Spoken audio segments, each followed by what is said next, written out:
All right, Josh, we're recording. Josh, introduce yourself to everybody. Hello, everyone. My name is Josh Nass. My amateur radio call sign is KI6NAZ. Nobody cares about your amateur radio call sign here, Josh. Thank you. Ham Radio Crash Course on YouTube. Now introduce me to the people. This is Randolfo of off-roading fame, Notarubicon, but also a radio dork, although he doesn't want to admit it, or maybe I don't admit to that. Yeah. It is freaking early, Josh. Why did we have to do this so early? Early in the morning. I woke up in the morning to take my kids to school. They have a fun run for the school's fundraiser. My oldest just is started running right now. My youngest will run later. After this, I got to run down for a holiday lunch, and then I'm going to a retirement party for a police officer who happens to be on the city council. Good guy. So we've got a packed day here at the Nass household. Busy day. What is all that busyness going on behind you there, Josh? That looks like radio dork stuff. It is my radio dorkness. This is an application called Smart SDR. I'm running a software-defined radio in the background, and this is connected to my Flex radio on 20 meters. So, Jesus. So this is not going to be about mostly radio dork stuff. Sure. Talk, our little conversation today. It's going to be mostly just two manly guys talking about manly stuff. Right. And sports balls and stuff. That's all I talk about. Sports ball? The sports ball? That's it. I do want to start by talking about some ham radio dork stuff. Okay. Yeah. I just got a Starlink. Hey, okay. Starlink Mini. Mm-hmm. Elon Musk's satellite internet thingy. I take it with me in my Jeep everywhere I go for emergency use and for chatting with anonymous men from no matter where I go, anywhere in the world. What just happened? I don't know. I think Elon got me. He knows that I'm probably not his biggest fan, so he took me out there for a second. How do you like it so far? Are you getting good data with it? I like it. We've taken it out on several test runs. It works everywhere. Windows. You gotta love Windows. You gotta love Windows. I'm pretty impressed by what they did with Hurricane Helene and getting the Starlink equipment to first responders and the people out there. I think they did a good job. shipped that all out at no cost, right? They just did it. Ooh, maybe I should restart. All right, we're back. There was a slight technical interruption. So what I was saying is that Starlink pretty much makes ham radio obsolete, right? I don't think so. Because you're depending on somebody else's service, right? You'd say the same thing for GMRS. You own that radio and you control it. It's under your power. You don't have to pay somebody a subscription fee or they cut you off kind of thing. Well, for what I do, for what millions of us do, going out adventuring, instead of relying on a ham radio or GMRS radio for emergency help, which is actually, I've said in a few videos before, a bad idea, depending on where you're going to be, because there's usually you're not going to have coverage on GMRS or ham in most places. And if you need you need a helicopter right now, you need something like a Garmin Mini, InReach, or Starlink. And not only with the Starlink can I get help, I can watch my porn videos on Pornhub and chat with anonymous men through Grindr. I can do everything. Right. And it's only $50 a month. Yeah, it's also, well, I will reiterate my often told point of layer your communications. There shouldn't be like one thing that is the only thing that you depend on, and you're always good to go. Because as we've all found in our lives, if you just commit to one thing, you're gonna eventually get in a situation. She will break your heart. Yeah, that's right. So yeah, of course. If what do they say in a survival situation? Cheat. Always have different options available to you. So GMRS and amateur radio will still be a very advantageous method of communication in an emergency, and you really do need a helicopter to come pick you up. Then satellite is a perfectly viable option as well. As long as they don't blow the satellites out of the sky. What about? Well, we don't want to go into all the fun stuff like space trash and the X flares that take out SpaceX satellites occasionally. Right, a lot of things could go wrong. Sure, but if you're just out off-roading or hiking or whatever, chances are nothing is going to go wrong like that on that Saturday afternoon, and Starlink works for me.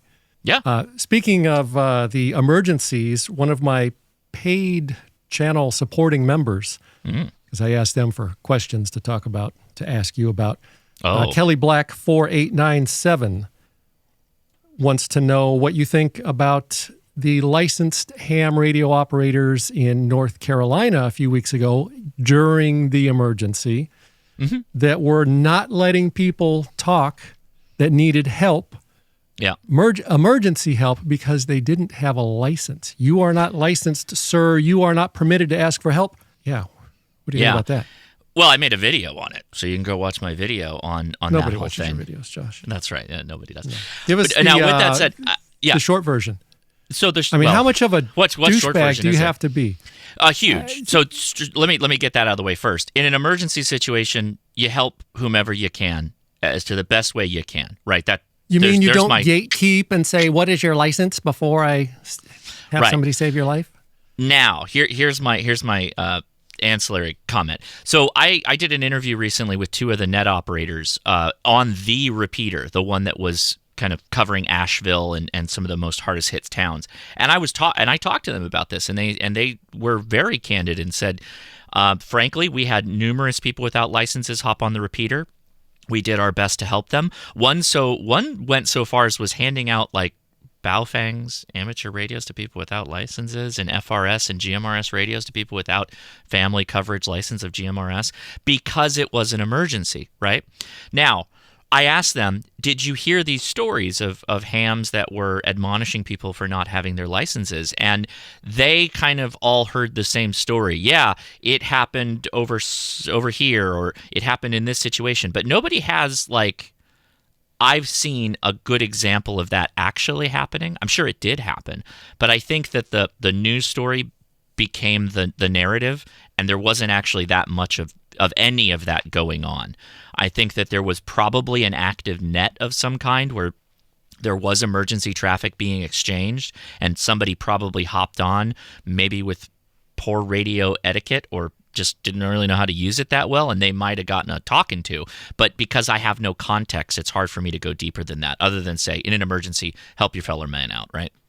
Do you know what kind of emergency help these people were asking for? Was it like, oh my God, we're drowning, we need help now? Or was it, we're running out of water, we're going to need some water or some food in the next few days? Or do you know? Yeah, so that interview covers a lot more detail. If anybody wants to go listen to it, it's like where is that? So, what's the name of that Ham YouTube Radio channel? Crash Course channel. We were talking about emergency communications, and it's me like in front of a blown up house with a hurricane in the background. But man, it covered a lot of things. Like they needed to know where to go to get aid, because you're talking about people that at some point with this fast moving water, it took out all the services, including potable water. So you're talking about people that are walking around just without the ability to drink something for over a 24-hour period. That's a real problem. But it went to the point of human body recovery. Like there was a body in a tree that they needed to have somebody come get them out. They were literally coordinating where people could go. Radio operators could go to help with some of the helicopter drops. You name it. There was a lot of things that they helped support via that repeater. Well, thank goodness the government was there to come in swiftly and take care of everyone without any... as long as you didn't have a sign out in front of your yard that was scary. No, see, that's the other thing. I think that got played up a little bit too. There were first responders there, local first responders. And I'm FEMA, DHS, all that stuff that, I don't know if we're going to get some kind of after-action report on all of it, on what they actually did, but they were there. And the reality is that they've got their own radio systems, their own radio services. They're not going to get on the amateur radio frequencies or GMRS. They're going to do their own thing. So their coordination won't be as public as what we were all seeing with some of these repeaters and whatnot. So they were there. How much they helped, maybe we'll find that out later. But I'm curious as well. There will be no accountability, I'm sure. Probably. Michael Burr 4752, another paid and supporting channel member of my channel, wants to know why so many radio dorks have so many different radios when you can only talk on one radio at a time. That's a good question. Yeah, so When you step up dorks. When you step up outside of a Baofeng, by the way, I don't really, even though I have multiple Baofengs, I don't really subscribe to the concept of having Josh, a lot of Baofengs. the correct pronunciation is Boofwang. Boofwang. Yeah, so Get it right. There is an idea that, well, I guess take, for example, North Carolina, right? We had that net op that was handing out radios to his neighbors, right, to stay in contact, because the only thing they had to communicate on was simplex VHF communication. Now, what does that mean? Is that 5 Baofengs in a box and then you've got them charged up? Whatever, fine. There's one use case for multiple radios. But my more expensive radios, they all do something a bit different. So like one of them will be APRS capable with GPS connectivity. One will let me do email over my radio. And then when you start talking about high frequency, the real long distance HF stuff, now you've just got so many options. They are different. They're quite different. It's almost like getting a car, an off-road car, a commuting car, some kind of track car. They all have different use cases. How many different radios do you have? Oh, I don't even know. Over 50, probably. Them's rookie numbers. I get a lot of my stuff, my radios for free. Do you get a lot? You're a big YouTuber. You get some for free, right? Well, I think we talked about that a little while ago. The Chinese brands are really interested in sending you radios. Lots of people, lots of YouTubers can get Chinese radios for nothing. The problem I have with them so much is the spurious emissions, which you know all about that. Which normal people do not care about. I understand, but I do not tell people to go. I'm not at all. I don't tell people to go. I don't recommend somebody buy something, particularly if there's an affiliate code, which a lot of times there is. If it's a spurious transmitter, I won't recommend it. So even though I get decent amount of radios from these companies, I would say probably less than 50% I end up making a video on. Some of them I send them back and just tell them, hey, look, get this sorted out. Maybe we'll talk. I've been... Sorry. I was going to say, as far as like the really expensive radios, like the Japanese brands, no, I don't get those for free. At most, I may be able to borrow one from like a retail establishment, and that's it. So I've been buying a lot of my stuff lately because like you, the manufacturers, they send or offer to send me stuff. A lot of ham radio stuff, and 90% of the time I just say no. If it's GMRS, and if it's not a little cheapo $12 one, I'll take it. But lately, for the last maybe year or so, I buy them. They'll offer it to me, and I'll say no. Not every time, but most of the time. Or I'll just find it. Somebody will ask about it, and I'll just buy it because I don't like having the pressure of no, they sent it to me. I have to be nice, and a lot of some people some people will leave comments saying, oh, you're just a shill. You're just saying whatever they'll tell you to say. Well, screw that. I paid the $22 of my hard-earned monies for this radio. In some cases, much, much more. I did a review of the Starlink. I paid that. It was like $700. So I've been paying for them just so that there's no accusations of impropriety, and when they make those accusations in the comments, I can call them morons because I paid for it myself. Yeah, the quid pro quo aspect of it. Yeah, I'm the same way. They always say, give us an honest review, which I do, but it's in the back of your head. I don't want to be. They were so nice to me. It's kind of human nature, almost to a certain degree, right? That you kind of want to. Not usually. You want to look at it. Not for you. Not for you.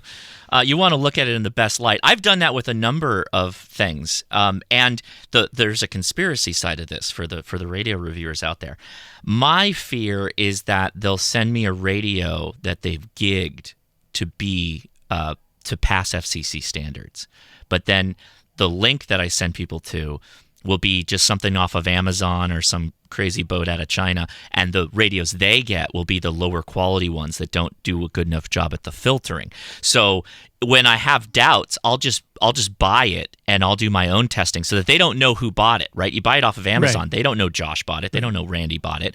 And that way you're getting the everyman copy of the radio instead of something that they might have tweaked a little bit. I always, in the back of my head, I got that too. I did that with the BTEC repeater. The first real GMRS repeater ever available on the market, and I ordered it like day one, and it failed in like 11 minutes. So, See? Yeah. See, yeah, that's a real yeah. thing. But lots of times manufacturers will send me stuff and it just ships out of the Amazon warehouse or whatever, and they've shipped me defective stuff. And I will, if depending on how I find it or how bad it is, I'll either tell them to send me a new one, or I'll just this is what they're shipping out. I'll put it in the video. It's a piece of junk. It's what I got. Yeah. What do you do with your radio stuff? I give away almost all of my radios. 99% of them, I give mine away or donate them because I'm a good human being. The little kid like FRS radios, a lot of those I purchased. I keep them for scouting events, and just whenever I have a lot of kids around, I'll hand out radios to all of them. Some of the Chinese radios I'll hang on to. A lot of them, though, I give away in person. So I do a camp out every year in here in Southern California, and it's my birthday. It just happens to be also usually be my birthday weekend, but we'll do a big thing with a big giveaway, and I'll hand out a bunch of radios and stuff like that. I hate shipping things. I don't know if you're like me. I hate shipping. I don't know why. I have a mental block. It's a huge hassle. And so I hate having to like corral the boxes. I don't know if you're like me. I ditch boxes almost immediately. It's like, it's gone. So I don't know where the original box is or the accessories or all that stuff. So at most you'll get a Ziploc bag with a radio shoved in and go, here you go. You won it. That's about it. I try to keep mine together. For a long time, had a standing rule that when I go off-roading, which is basically every weekend, if you run into me on the dirt while we're off-roading, not at the gas station, not at the grocery store. If you run into me on the dirt, if you need a radio, I'll give you a radio. Oh, I love that. And I've given away a couple dozen of them. I love that. A lot of people don't need one. That's I try to differentiate between people that want a radio versus people that need a radio, because a lot of people just can't afford them or whatever. They never thought about it or whatever. So I give them away off-roading, kind of like what you do on your campouts. Lately, though, and I donated an entire trunk full. My car trunk was full of 2 years worth of radios and everything. Not just, if you look at my channel, everything I reviewed over the last couple of years was in that trunk, and I donated it to the local GMRS repeater club. Oh, that's great. And they're giving them away as prizes and stuff. But now I'm trying to find a way to be able to give them to my viewers. To without a contest, where I don't have to force people to press the like button or subscribe. I just want to give them away. Yeah. But the problem is I haven't found a way to be able to do that where people are just going to get them and resell them. I want to give them away to people that need them, that can't afford them, or for whatever reason. And I was thinking about people having, contact me, send me an email and tell me why you need it. And I will ship it to them as much. I hate shipping as much as you do. Yeah. But I haven't found a way to be able to do that without just pieces of shit human beings coming and taking advantage of it. So if people are watching and you have an idea of how I can give stuff away, I'll ship it. I'll pay for the shipping. I'll do everything. Leave a comment. Unless, Josh, you have an idea. Well, here's the thought. I always solve a lot of these with live streams, right? You just do a live stream. So we did a couple of live streams. This is as close to a live stream as we're going to get, and it's not live at all. But we'll bring people on to the live stream and have them explain like what they need or why they need it or blah, blah, blah. Need versus want. Correct. Yeah. Right. Yeah. That's the hard part. Right. A lot of people don't understand the difference. Call it the Shark Tank of GMRS, right? You have people come into the Randy den and explain why they need a radio, and then you can either back their argument or send them packing. If it wasn't for the live stream part, that's not a bad idea. That's kind of what I was thinking, having them email and explain it, but just so easy for somebody to make them do a handwritten letter to you and send it to your P.O. box. Oh, there you go. That's a good idea. Maybe with some images of why they pictures need it. Of this is how poor I am. This is why right. This is why I can't afford a radio. Mrs. Notarubicon, my lovely wife, she wanted to know, how does your wife cope with you being such a radio dork and playing on YouTube and chatting with anonymous men all the time? I think there's a hidden message in there for me. But how does your wife cope with you? I don't know. That's the right answer. I don't know. The she forever left suffering years ago. Yeah, Leia is, oh man, she is a doll. She lets me get away with probably what a lot of people watching would not be able to get away with. I think part of it also is that I'm usually really responsive to when she needs me to do something. And I make sure that I've got enough time for family stuff and all of that. But I mean, I've roped her into a podcast that we record multiple hours of podcast a week. So I've dragged her into the whole ham radio thing. She just got her general license. She just passed. Oh, I was just going to ask, is she a radio dork? So was she a radio dork when you met her? No. It sounds like she is. She's not a radio dork, but she passes as one because now she has her Dorkette. general license. Yeah, she's a. They call them YLs. Did you know that? That's a little acronym for women in the hobby. No, what does that? Does that stand for something? Young lady. But then when they get married, they refer to them as XYLs, which see I don't like. I don't like YL or XYL because now she's my old lady. Right? No longer a young lady. Now you're my old. It's almost like a biker gang thing. My old lady. That's right. Not a fan of that too much. I might have to have Mrs. Josh talk with Mrs. Notarubicon. I don't know that that's a good idea, Randy. Oh, yeah, maybe not. I kind of going back to what we were talking about earlier about the people in the emergency situation. Outside of an emergency, is it against the law? I know the answer to this, and my viewers know the answer to this because I talk about this all the time. Is it against the law to talk on a ham radio without a ham license? Now listen to the words that I used carefully. I heard you. Law? Against there is no the law. There's no Explain law. that. There is no law. Yeah. Well, okay. It's really, oh God, what was the whole Hydra thing? Was it Hydra or the law that the Supreme Court was going to go back and justify all these things that happened in the past? Chevron? So we had this about Chevron? Chevron, that's it. I always Hydra. If I can't think of it, it's Hail Hydra. But so there was a Telecommunications Act years ago when people discovered 1934. radio. Yeah, they discovered radio and they started all stepping on each other, right? And so they created the FCC tangentially because of that, because of this whole use of a finite space, the electromagnetic spectrum. You're talking about commercial broadcasters, radio. Well, where do we all fit? Radio right? dorks. Well, no, I you got guess to have for space everybody. for all. Right, yeah. Okay. We need a little bit of radio dorks. We need a lot of bit of business, and we need first responders and people who use radio to actually get things done. AM transmitters, FM transmitters, all that stuff.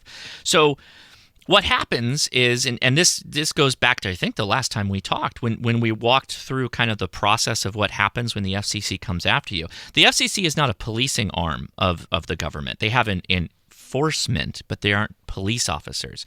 So they can just kind of pass their fee notes down the hall until it gets to the Department of Justice. And then the Department of Justice, if they're so inclined, will pursue it. But there's not a law. It's more or less how do we all use this space that is limited for all the needs and wants of the people that want to use RF technologies of some kind. And yet, and I know I beat this dead horse. Yeah, like we're a dead horse. Yet, go to the glue factory with this one. Yes, some people still, to this day, you go online, some people are going to tell you that you will go to jail or get a $20,000 fine if you talk on your boofwang radio without the proper license. And it just doesn't happen. For simply talking without a license, it hasn't happened in 20 years where anybody got anything more than just a mean letter from the FCC. Because the process is a mean letter. If you ignore it from the FCC, they ask you to stop. And then if you ignore them, they send you another mean letter. And then they might have what do they call it? A notice of apparent liability, which is kind of they say that you owe a fine, but it's not a fine. And then when you ignore that, then it goes to the Department of Justice and they have to enforce it and it doesn't happen. And yet these people still telling these fairy tales. It's kind of interesting because what does it actually look like when someone transmits without a license, right? They go on a repeater and they try to talk up some ham.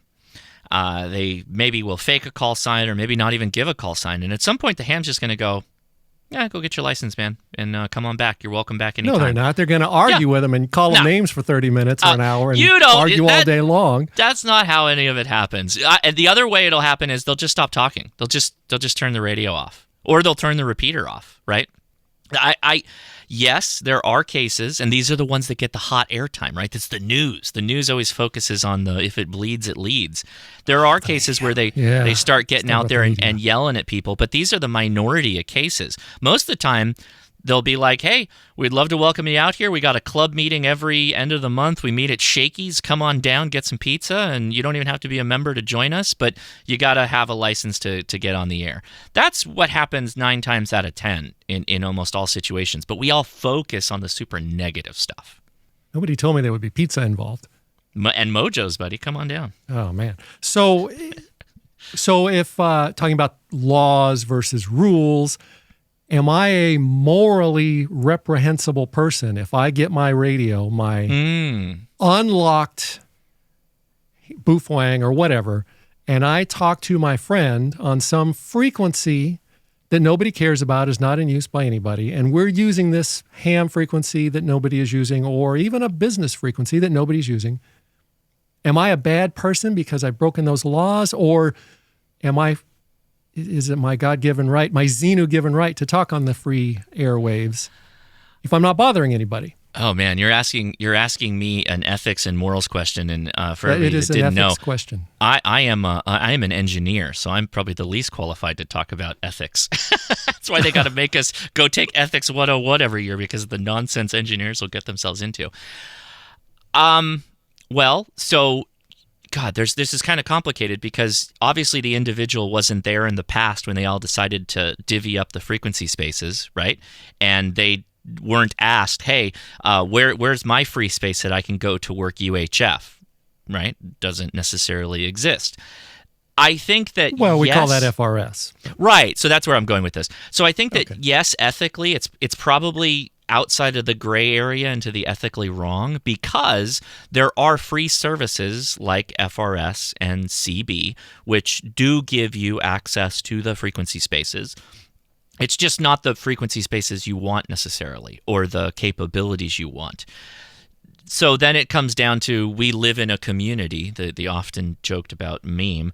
We live in a community that's decided, hey, this is kind of how we're going to use the limited electromagnetic spectrum. And yes, you weren't there when we all came together and kumbaya the solution, but here's where we're at. So you can either get on board with the process we have, or you can start working with the other process and potentially getting it changed. But to just kind of freeload on it is probably an ethically wrong area. Now, the level of wrongness is probably to the level of jaywalking, right? But still, you asked me about the ethical value of it. There's my thoughts. Some people have a problem discerning between, jaywalking wrong and murdering a baby wrong. I hope to them, not. It's wrong. It's against the rules, and they see it's just black and white. Yeah, right? I call it, that's also an engineer, right? There's an engineer that's like that. We call those concrete-headed people. It's wrong because it says it's wrong. That's the law, and we'll follow it. And those are often the same people who will take something that is a violation of a rule and equate it to a law, right? Those are probably similar people, I'm guessing. Yeah. Does the FCC even care about ham or GMRS operators? It seems like it is a low priority in the list of priorities, which of the FCC, which number one is making money, and they're not making any money off of ham or GMRS. Well, sure they are. $35 every 10 years, right? Yeah, right, yeah. Versus a $748,000 fine that they issued today against some company because they didn't fill out their equal opportunity employment paperwork correctly. Right. So it's kind of interesting because hypothetically, yes and no. Right, so the FCC has people on the books whose job it is to be specifically working with amateur radio. Shout out to Laura Smith if you're listening to this, right? So Laura Smith's job is to work through a lot of the complaints and stuff like that where amateur radio gets brought up. So if they have a complaints person they're like paying, we need more frequencies, or complaints like we need this new service, not complaints like this guy is being mean to me on the radio. Oh no, right? She does that too. Yeah, no. Well, she doesn't do it very often.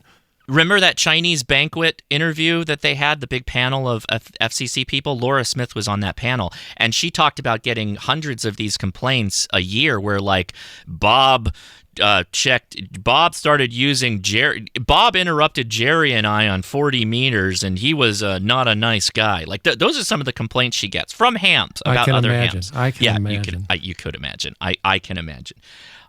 With that said, yes, I think they do care. And this kind of goes back a little bit to, well, if we're all on these frequency spaces that are all tightly chopped up like a parking lot, and we're all nuts to butts against each other with frequency allocation, and let's say one user on one service has an interfering radio that's creating these... It's the spurious RF emissions. Right. Well, that spurious emission usually has some kind of a harmonic that will affect other services. That's actually where the FCC spends a lot of their time, is in interference areas. Going after the pirate radio people who interfere with, whether on purpose or not, let's just say they have a junky radio that's interfering with a first responder frequency, or one that I personally know of, a guy that wasn't even a radio operator at the time, 0 licenses. He had a cable box with an amplifier attached to it to receive cable, and it was interfering with the airband frequencies of the local airport, and the FCC absolutely showed up for that. So yes, the FCC cares about a lot of stuff, but amateur radio has long time been a self-policing service. Although people hate when I say that. I got all kinds of flack for that on a video I made. But at the end of the day, we're supposed to try and work out a lot of problems ourselves, usually through education and being kind versus just screaming at each other, unfortunately, which happens sometimes. That's why I think that they're less involved, because they expect we're kind of going to sort it out ourselves, hopefully. A nail in the coax. It's a great way to resolve pin the some of those coax. issues. That's an old CB trick, right? Yeah. Did you know that the FCC has a podcast? It's called... I did it. They have a podcast. It's called Firsts Conversations. It features stories of barrier breakers, glass ceiling smashers, and innovators. Is this what we need in our FCC of the 20th century? And how does that help with anything? How does that help with me talking on my GMRS radio? Are they still making this? Like when? Yeah. Who's on it? They I don't know. Is it Nobody Jessica Rosenworcel? No, she has a separate thing on YouTube that's a whole other thing. She just released something the other day. Yeah, I just, I don't want to talk about politics. I hate talking about politics. It is a hard rule that I don't talk about politics on this podcast. Sure. But I'm going to talk about politics. Sure. Do you think Rules the FCC is going to survive the pending government waste purge? Yes, absolutely. Because I think Elon Musk hates sad hams. Yeah, no, I absolutely, because again, it goes back to the Telecommunications Act, which was enacted by Congress, right? And we are trying to utilize a finite resource. I always ask people, if you can find a better way to do it, I'm all ears. Maybe the government's all ears. So you don't think that Elon Musk and Vivek, whatever his name is, are not going to be going down the list, and they're going to see, the FCC, great, you're making sure you're getting those pirate radio guys. Wait, you have a podcast called First Conversation? Yeah. I don't think... Wait.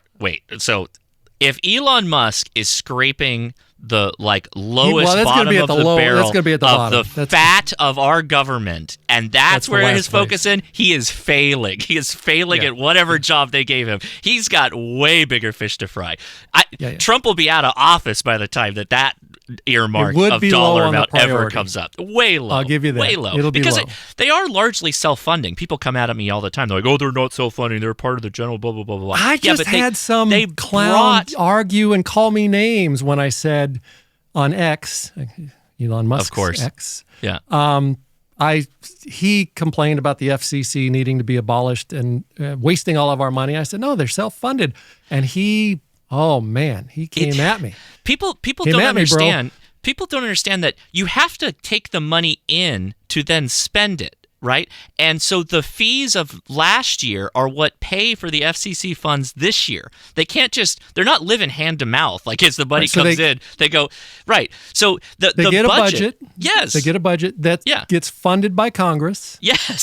So that's our taxpayer dollars. Yes. And then when everything works out the right way, when they issue enough fines to the big companies, they pay it all back. So yes, it's kind of funded by taxpayer dollars. Of course. Because logistics. They need that money every year, right? But then they refund it, right? They put in a lot. Let's put it that way. They put in a lot, and if they do cost, it's a paltry sum that is not showing up on hopefully anybody's Excel sheet to go burn down. Well, what was it called? The First Conversation podcast. Oh, geez. I think they talk a lot about that DEI stuff, and I know that that's going to be up toward the top of the list, even though it probably doesn't cost them anything to do that podcast.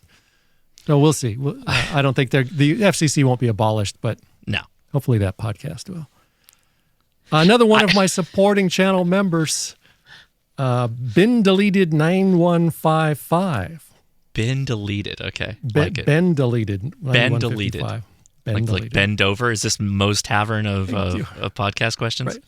He writes, Randy, the following is Radio Dork stuff. Josh is giving positive feedback, blah, blah, blah. The concept is all the niceties. Let's get to the dirty stuff. Too many words. Esco Mag wants to know how and where we use our radios. Like, what do we use the radios for? I only use mine when I'm off-roading. I have a repeater at my house that I will occasionally get super bored and talk on for a minute. And otherwise, I use mine for off-roading, either on the trail or when we're on the highway. Yeah. And that's it, because I am not at heart. I swear to God, I'm not a radio dork. I listen to the radio. When do you use yours? Every time I'm in the truck, the radio's on when I'm commuting. Really? Yep. You go to the grocery store? Sure. And you're chatting with anonymous men on the way to the grocery store. Not necessarily chatting, and so I'll clarify this a little bit. So I have a dual channel radio, which means I usually am scanning my local repeaters on one channel, and I'm listening to 2 meter simplex, or what we call the adventure frequency. It's a simplex frequency that the local folks use for summits on the air. So the hikers that go to the top of the summits, they will use that frequency to make contacts, and it makes it really easy to find them. So when I'm driving around, so this is contacts with anonymous men that they can chat with? Well, yeah, but it's anonymous, outdoorsy, manly men that hike to the top of Southern California's tallest summits. There's a name for that. The bears. Hairy bears. Yeah, bears. Well, remember when you drove me out to the summit in Big Bear, that's what we did. We did summits on the air, right? So we were making contacts with other people that were out there. No, I was holding a camera. You were making contacts with anonymous men. Right. That's right. So I'll be driving in my car and I'll hear a Summits on the Air station pop up, and I'll make a contact with him to get in the log so he can complete his activation. I'll take radios to parks on the air. We went to Crystal Cove Beach a couple weekends ago, and I brought a radio out and made my 10 contacts for parks on the air and packed it up. Crystal and then Cove had the rest Beach of the barbecue. in Laguna, or is that somewhere else? What is that? South of Newport, Costa Mesa area. So it's north of Laguna. Okay. Yeah. All right. And when I'm at home, you use your radios. You like go camping and fishing and stuff actually in the outdoors? Yeah. My ham radio buddy on YouTube out here, K6ARK, and I take my sons and we go backpacking. Often fly fishing is mostly the thing we do. We do a lot of fly fishing, and then we'll activate the summit or park or wherever we're at. Do you still have that electric Ford? Heck yeah. How's that working out? I love that thing, man. So I commute. You wish you got a Cybertruck though, right? No, not at all, man. Not at all. I think as someone who is micro famous like you are, right? We're internet micro famous. Only the people who know. Micro famous, not micro. No, that's right. With an F, not with a P. Okay. Right. Micro-famous. Only those that know us know, and that's kind of a nice feeling when people come up and say hi or whatever. But driving around in a Cybertruck is just got to be the most audacious thing on the road. So everybody's staring at you constantly. I don't think I can do that. It must get old. Yeah. It must get old. I don't think I can do a year that. or two from now, I've already seen another truck or car that looks almost like it. I don't remember what it was, but it was starting. It was a new model. It didn't look like a Cybertruck, but it had that ugly kind of Minecraft look to it. Minecraft, it does. It is. But in 5 years, it'll be like, I think more vehicles will either look like that, or they won't be making vehicles at all that look like that, and you'll see them driving down the street. You won't even pay attention. I think it's a peculiar vehicle that was made, and it will kind of always have a historic record, like the Pontiac Aztec as being just kind of this wacky looking thing that got made. That was a great looking car when those things first came out. But oddly enough, and after the PT Cruiser, Breaking Bad made a resurgence in the Pontiac Aztec. People are like trying to find them again, or like the Honda Element. Like there's a thriving community of people that still love those vehicles. But to go back to the truck, no, I commute in it every day to work. I absolutely love it. I use it as a truck, like just about every weekend. My wife's got something for me to haul around for the schools that she volunteers at, or the events we got going on, or going to the beach. How far can you go in it before you have to charge the battery back up? Well, they advertise a max range for the extended as 300 miles, but anytime you add elevation to that, it's going to sap the range. If you're ever towing, which I never tow. If you're going uphill. Yeah, if you're going uphill, you're going to lose more, but then when you're going downhill, you're going to regen a lot of that back. It's like a gas car, right? Same thing.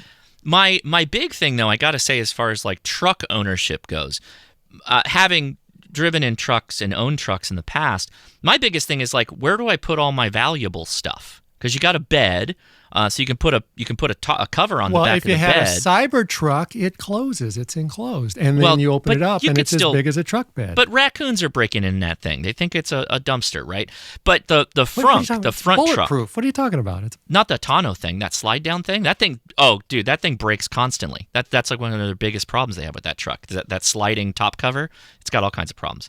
But the front trunk on the F-150 is like the biggest in the truck EV space right now. And I put all kinds of stuff in there. I love it. I love having that extra bit of cargo space. It really is nice. So what do you do when the battery eventually dies? Because the batteries don't last forever. You just throw it in the landfill and pay $20,000 for a new one? Oh, no, I throw it in the ocean.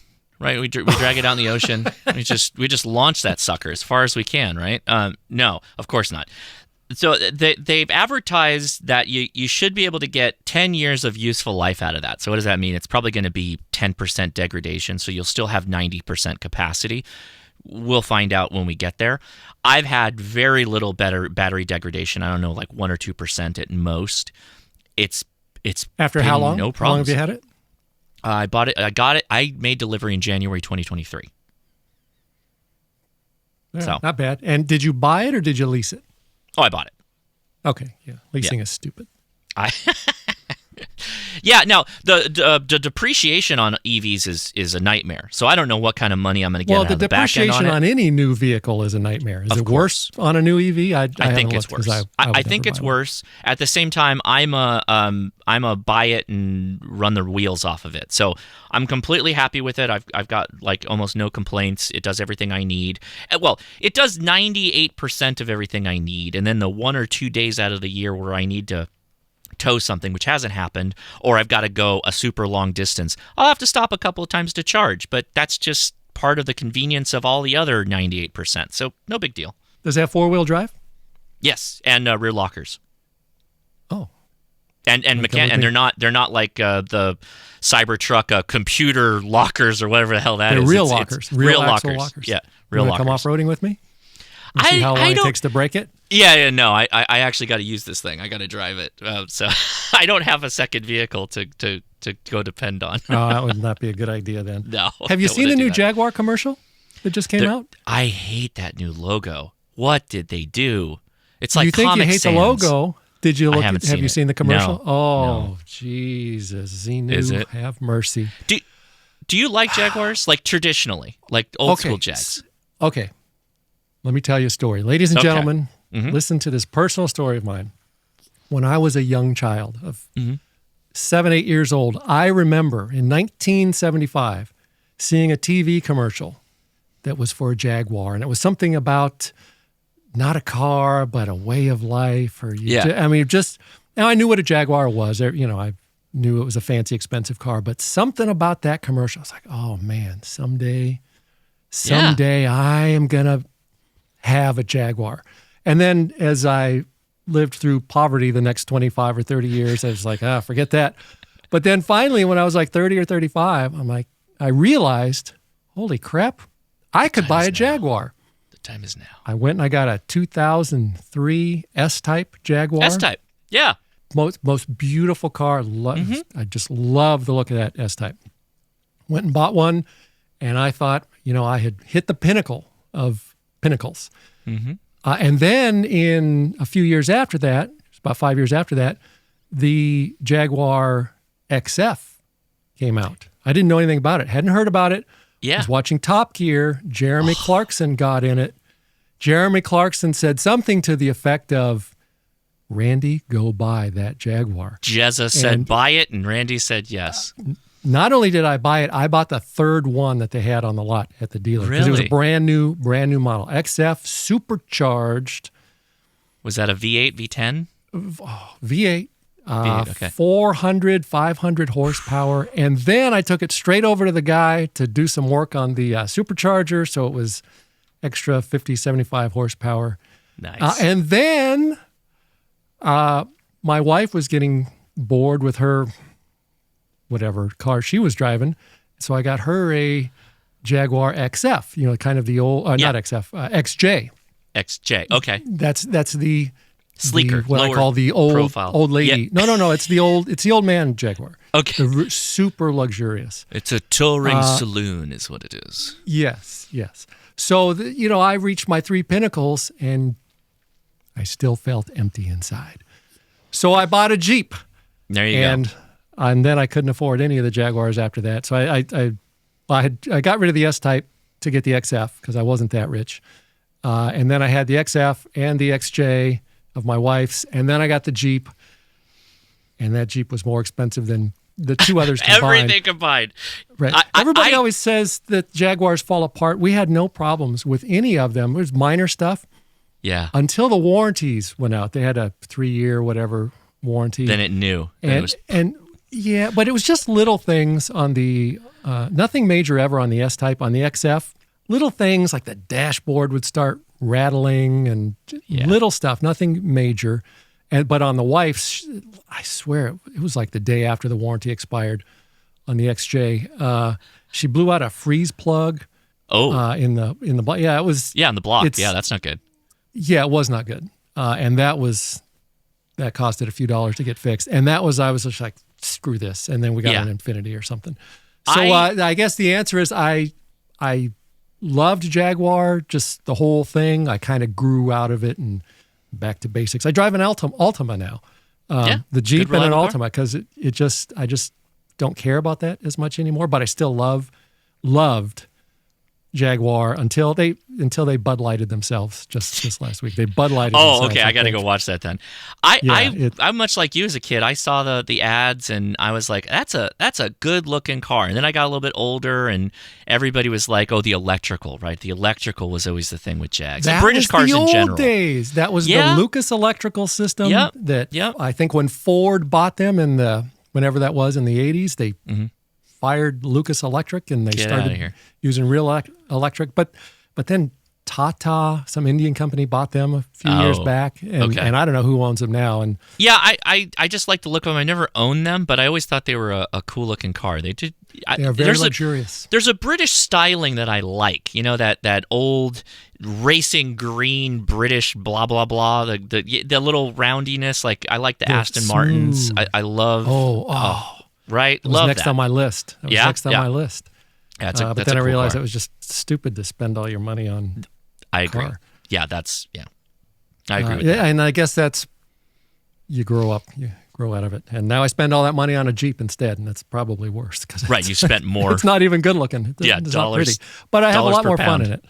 Yeah. Oh, sure. Josh, you're a YouTuber. Yes. So let's talk about making videos. Oh, love that. That's what we're doing here. Yeah.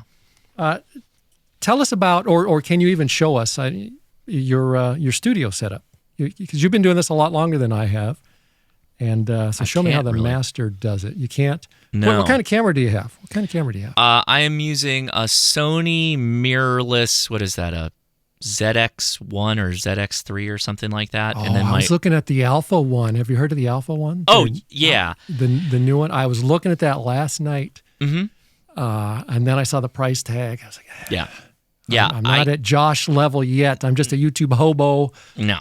Thing costs more than a Jaguar. So this camera was a primary video making camera, but when I bought my FX30, which is now my primary recording camera for when I'm standing in the shack kind of thing, that's my main camera that I use for that. This became a webcam, and this superseded an Alpha 6400, which is my overhead camera. And so I pretty much all gone Sony at this point. And they're great. They've performed wonderfully. It's overkill for a webcam. It truly is. But at the same time, I had it. I'm not using it. I could sell it, or I could just have a really nice webcam. So that's what I did. I'm using a Blackmagic 6K cinema camera right now as a webcam. Yeah, he jokingly says, I've got the big bucks, and this guy's rolling around with a Blackmagic camera. Yeah, well, I got a good deal on it. I got it used from a friend of mine, so I did. He traded his Jag for it. That's how he got it. Yeah. How do you edit your videos? Do you edit your videos? You don't just upload them raw, right? No. Final Cut Pro. I've been on Final Cut Pro since 2011, and I have tried to use Premiere, Adobe Premiere. And that evening that I tried it, I had one of the worst nightmares of my entire life. It's so difficult to change editing software once you're as locked in as I am. It's like that muscle memory. And then not only do you have to learn a new muscle memory, you've just got to learn a whole... It's like doing learning the a language. same thing, but you're doing it all differently. Yeah, like a language. You're still talking, but you're doing it differently. It is... I'm not pretending that Final Cut Pro is the best editor. You will not hear me say that. You'll not hear me say you should edit on a Mac. I'm not going to say that either. It's just that's what I did. You should edit on a Mac. The M1, all those M-line chips are astronomically amazing for video editing. I just got a new M2 Studio Max. Yeah. Just the other day. That is,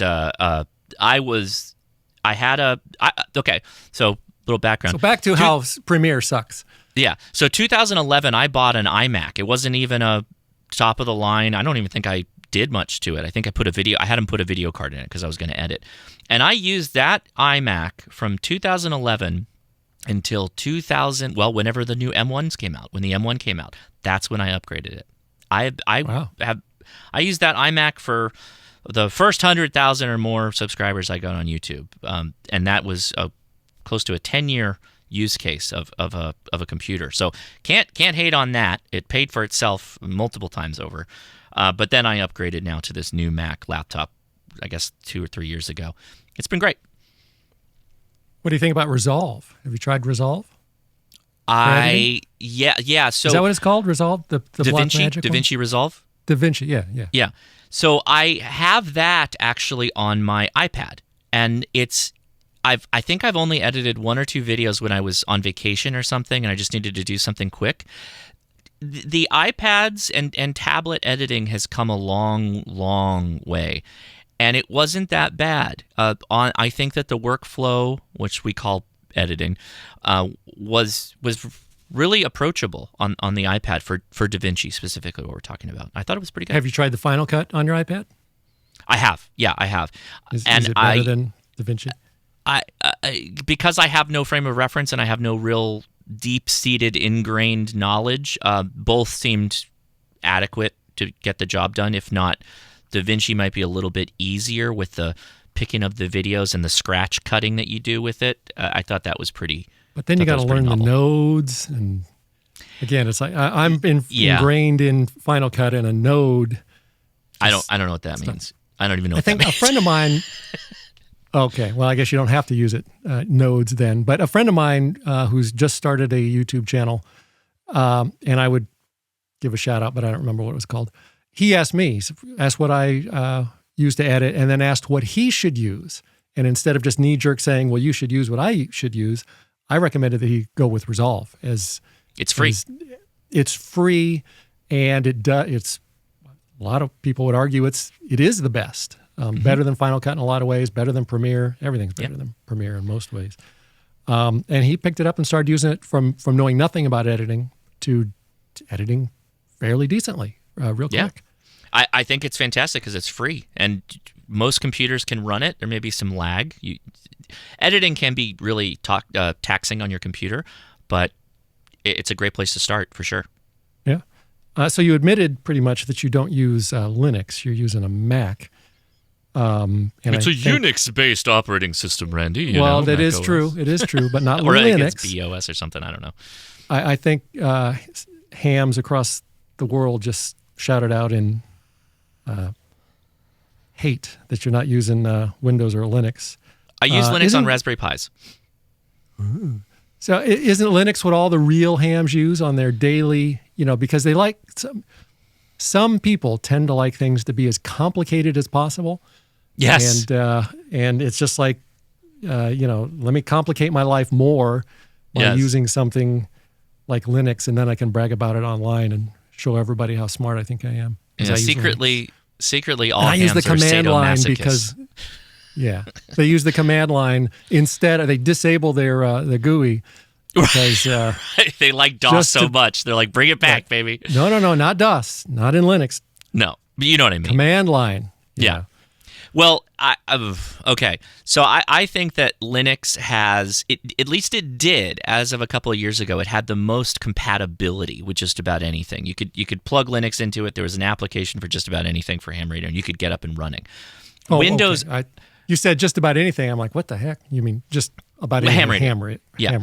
Windows still has more software available to it, but now we're starting to see, at least I'm seeing it, that the Mac side of the house is actually really, really good for some of the remote ham radio stuff, which is, I didn't expect that, but there's a lot of developers that seem to like that a little bit more. So the Mac OS is doing pretty good in that space.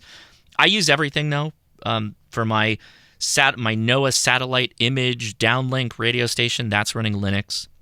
My live stream that we're talking on right now is Windows, and I edit on my Mac. So I try to use them all. So we should point out that earlier at the beginning of this podcast, there was a bit of a break because your Windows machine was going crazy. And even after a reboot, it was still going crazy. Yes. Windows, just the life of a Windows user. I don't know. If you dipped into, you've got the overhead cam. Is that feeding into your computer? Do you have? I have the Lumix GH6 overhead cam that does not feed into my computer, only my Blackmagic. And just recently, I just got all this set up recently. I used to always record to memory cards and everything. Now I can bring the Blackmagic into the computer. I do all my audio directly into the computer. I used to have a standalone Tascam recorder. Oh, wow. That's a lot of work. So, but I still record when I do my regular videos to memory card. But no, so my overhead does not go into the computer, but the computer is used for all of my audio. It is recording what we're doing now because it's a web-based Riverside FM, by the way. Anybody that wants to know how I do my podcasts. And the Blackmagic pipes in, but only occasionally. What was the question? Well, yes, it's running Windows, and I hate it. I freaking hate it. Yeah. So one of those things with live streaming is you got to do all this live, so you can't really record to SD card and pull this audio over this, blah blah blah. Another reason why I don't do live streaming. Right. So scary. I've got a HDMI card with 4 ports. 4 of the ports are already used. I've got so many USB devices connected so that I can switch to the overhead camera, and I can switch to my radio, or I can switch to this, that, and the other, and I can have the video and audio on the live stream feed, and that's all pumped into this Windows computer, and it's a lot. It is doing a lot when I'm on my live stream, so I'm not surprised I have as many issues as I do. Plus, that thing's like almost 5 years old now, so I might have to start looking at building a new one. I hate Windows. Whenever I talk. Yeah, okay. Computer dork. Yes. Whenever I talk bad about Windows and just my disdain for it, and I prefer a Mac. I've been using a Mac since 2006. Everybody says, they'll say you're too stupid to use a real computer. It's a toy. And I have to remind them or tell them that I was a Windows professional. That was my career. Most of the time I was responsible for over 1,000 Windows machines. I was a Microsoft certified professional. I know I don't know Windows anymore because it's all different now. Yeah. That's what I did. And I was the guy that was making fun of the Mac users more than anybody else until one day as I was updating my antivirus on my Windows and it crashed and I got a blue screen and I'm thinking to myself, who's the stupid one here? I want to use my computer. I don't want to fuss with it all the time. And I switched to Mac. We have a similar background. I was before I became an engineer, I was an IT guy. It actually put me through high school and college. I was an IT guy actually for the district. We had hundreds of computers, Windows, blah blah blah, and all the teachers wanted Mac. They all wanted Mac, and it was back before the Intel Macs. Harshly, oh yeah. But then the Intel Macs came out. When was that? 2001. I bought that was my first Mac. Is when the first Intel MacBooks came out, and I had the same revelation as you. I just don't have to futz with it. I like to futz with it. I like my Windows computer, but there's sometimes where I just got to do something. I need it to work, and that's it. You want it to work reliably and not have to worry about your screens going through stupid restarts like was happening to you earlier. Yeah. And the Mac just works usually. It seems to me the people who have the biggest chip on their shoulder about any brands or like shaming other people, they probably don't actually create anything with their computers. Like they're streaming videos and on the web. They're not actually editing videos or programming or doing 3D renders or something like that. Because most of those guys you talk to, they're like, oh, it's just a tool. I just go with the tool that I like best. They don't have the brand loyalty that it's like a fight, that they're just waiting because they got nothing else going on. They just want to fight about something that is completely inconsequential to anything. It always cracks me up. The guys that do what I admittedly used to do, making fun of the Mac users. It's like, do you make fun of people that have a different brand refrigerator than you? Yeah. Or because your car is a different brand, although I made fun of your Ford earlier because it's a Ford. I guess it's the same thing. Doing the same thing. What's Jeep now? Is that Dodge? Is that what? What's Jeep? Who bought Jeep? Or is that Fiat? Or who bought Jeep? I have two Jeeps. One is a 2012. The other one's a 2006 that the wife drives. And I don't know if somebody has bought them since then. I don't know. I don't care. Okay. People are always asking me, what do you think about the new Jeep, the JL, whatever it's called? I don't know. This isn't my life. I'm driving this. It's a tool. Vehicle. It happens to be a Jeep. I love my Jeep. I got two of them. Yeah. I must love them. I don't know. I don't know who owns it. It was, I don't know. The comments will let us know. They'll let us know. If anybody's still watching by now, they will. They'll let us know. So speaking about manly things like Jeeps and Windows, what's your favorite sports ball? Are you into the sports balling? Not at all. I'm always too busy with family stuff and radio and YouTube to really sports ball. I will say I don't fully understand the participation of just watching sports. I never really had that as a child. My team, we won. We won. Yes, yeah. I will play sports. I was active water polo. Used to do martial arts and stuff like that, and we'll do all kinds of stuff with the kids. But the doing is more fun to me than the participation, I guess, if you will. Did you watch the fight? The big fight? No. You know what fight I'm talking about? Yeah. Did anyone watch it? Didn't Netflix crap out? A lot of people tried watching. I read it was one of, if not their highest viewed ever. Stressing the system that much that it crashes, I'm not surprised. It had problems. Yeah. I'm not a sports ball fan, but when I was young, man, the two things that made me almost a real man was Mike Tyson when in his prime, and then Tiger Woods. And even though I played football a little when I was in high school, and I watched a little football then, but it's like, But man, Mike Tyson, when that machine came out, it's like, oh man, impressive. I would pay to go see that. Although I didn't pay this time to watch him fight that guy that nobody likes. I've watched a. Is that a Paul brother? YouTube. A Paul brother? One of the Pauls. I will take that back then. I have lots of family members who have always bought major boxing matches, and I have watched a lot of boxing. My neighbors are Filipino, and when Manny Pacquiao was kicking butt, we watched all the Manny Pacquiao because they had like a party. And so I'm going to go over there and eat lumpia and have like good Filipino food and hang out with everybody. And we're also watching Manny kick some butt, which is great. So yes, I have watched a ton of sports. I just don't follow anything hardcore, I guess you could say.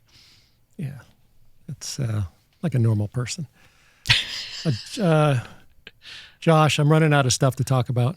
Do you have anything else you want to talk about?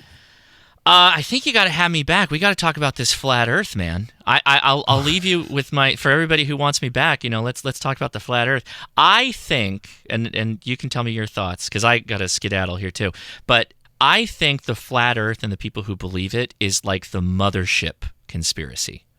If you believe in the flat Earth, then almost any conspiracy is possible, because now you got chemtrails.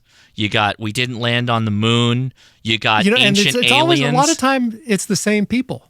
That's right. It's the same guys. Yeah, so you can almost bet that if they believe in the flat Earth, they believe in a whole lot of other conspiracies too. It's like the benchmark that they the foundation of their conspiratorial beliefs. I've noticed that.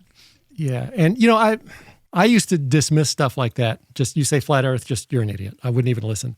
But as I have grown and matured, and as I think I mentioned it in that podcast with the flat Earth guy. Yeah.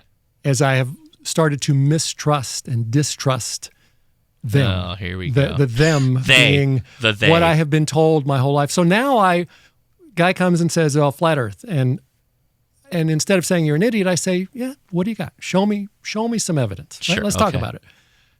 And he still didn't convince me. But the whole idea was, at least of that podcast, was to listen to what he's got to say. And he brought up some interesting points that, that kind of doesn't make sense. What'd you think? And maybe you didn't watch it. Nobody watched it. I barely got started with it. I wasn't able to get that far into it, to be honest with you. It's a tough watch. I talked to a guy that doesn't believe that, and it's not just him, many people, again, just like with Flat Earth, time is not real. There's no such thing as time. Okay. It's a human construct, time. Yes, but that it doesn't even exist. Yeah, it's a way that our brains cope. That our consciousness lives forever. You didn't watch that one? Oh, no. It's very deep. It's very deep. Our consciousness lives forever. The problem with so many of that stuff, like when they start getting down the woo supernatural territory, is you're going to have to give me some evidence. Again, I'm an engineer, right? So you're going to have to give me some empirical evidence. He can point to, and it's not just him. Again, this is what all Hinduism and lots of things are based on this. He actually talks about some experiences that you and I have all the time that if you look at them and really think about them, like, yeah, maybe I am crazy. Okay. Anyway, he's that one went really deep, and that is more intriguing to me than the flat earther thing, because I've heard all the arguments. I get a lot of flat earther comments on my YouTube channel, believe it or not, because I think amateur radio is actually a pretty good way to debunk the flat earth when you talk about amateur radio satellites, because they're balloons. No, that's no, because we actually lose the signal over the horizon. If it was flat, the signal would simply attenuate until disappearing, but we lose it over the actual roundness of the Earth. So maybe we have to have him back on, get you and him and discuss that. Well, you'd be able to maintain the signal, knowing how fast they travel, because we're able to point at them with our antennas, right? So we know they're traveling pretty fast, right? At the rate they're traveling, the dropout of the signal is 100%. If they were traveling that fast and we were on a flat Earth, on a flat plane, then the signal would merely attenuate over long distances until it was gone, and we don't see that. I guess he was wrong. Sorry. Josh, thanks for coming on today, and say goodnight, Josh. Hey, good night, Josh.